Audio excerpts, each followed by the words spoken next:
AudioJungle.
Mercedes-Benz G63 шамасындағы Геленваген автокөлігінің кішірейтілген макеті.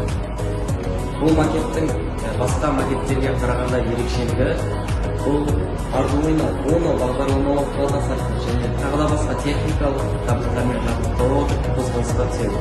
Толығырақ өтетін болсақ, бұл макеттің екі моторы орналасқан.